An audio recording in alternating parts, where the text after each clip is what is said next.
मजबूत पॉलिसी इकदामात ਦੇ ਤਸਲਸਲ ਨੇ ਪਾਕਿਸਤਾਨ ਦੇ ਮੁਆਸ਼ੀ ਬਹਰਾਨ ਨੂੰ ਸਹਾਰਾ ਦਿੱਤਾ, ਇਤਮਾਦ ਨੂੰ ਵਧਾਇਆ ਤੇ ਮੁਆਸ਼ਰਤੀ ਪੈਰੋਨੇ ਝਟਕਿਆਂ ਦੇ ਮੁਕਾਬਲੇ ਵਿੱਚ ਮੁਜ਼ਾਹਮਤ ਨੂੰ ਮਜ਼ਬੂਤ ਕੀਤਾ। IMF ਨੇ ਪਾਕਿਸਤਾਨ ਲਈ ਕਰਜ਼ ਪ੍ਰੋਗਰਾਮ ਦੇ ਕਿਸ ਤੋਂ ਬਾਅਦ ਰਿਪੋਰਟ ਜਾਰੀ ਕਰ ਦਿੱਤੀ। ਲਿਖਿਆ ਮਾਲੀ ਸਾਲ 2026 ਦੀ ਪਹਿਲੀ ਛਮਾਹੀ ਦੇ ਵਿੱਚ GDP ਦੀ ਨਮੂ ਵਿੱਚ ਤੇਜ਼ੀ ਆਈ।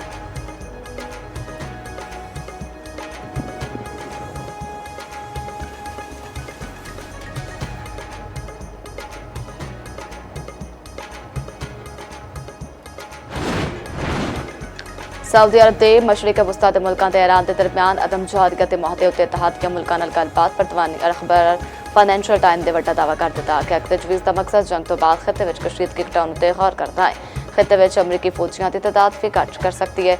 मुतअद्दिद यूरोपीय मुल्क यूरोपीय यूनियन सऊदी तजवीज़ के हामी ने।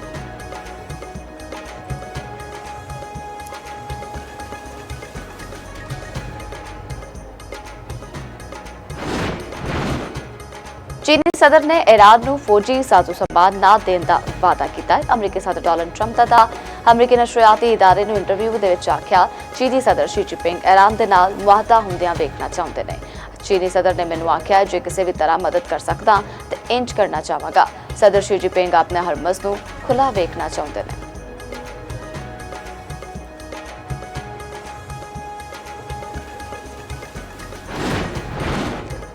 चीन की अमरीका को एक बार फिर शराकतदारी की पेशकश। हरीफ ने शराकतदार तालुकात दुनिया में सब तो अहम करार। ग्रेट हॉल ऑफ पीपल में ट्रंप के एजाज़ ज़ियाफत नाल खिताब। चीनी सदर शी जिनपिंग ने दो तरफा एहतराम ते मबनी तालुकात को अमरीका ते चीन के दरमियान अहम करार दे दिता। आखते ने चीन ते अमरीका को एक दूजे का हरीफ नहीं शराकतदार बनना चाहिए।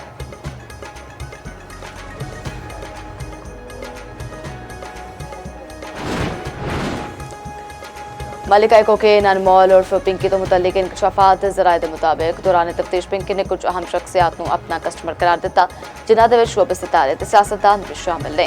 करोड़ों रुपए रिश्वत वसूल करने वाले थाने का नाम भी दस दिता। पुलिस ने जोहर तो मुलजमा का अकाउंटेंट गिरफ्तार। मुलजमा के 3 नशरियात फरोश बरामद का कच्चा छट्टा भी सामने आ गया।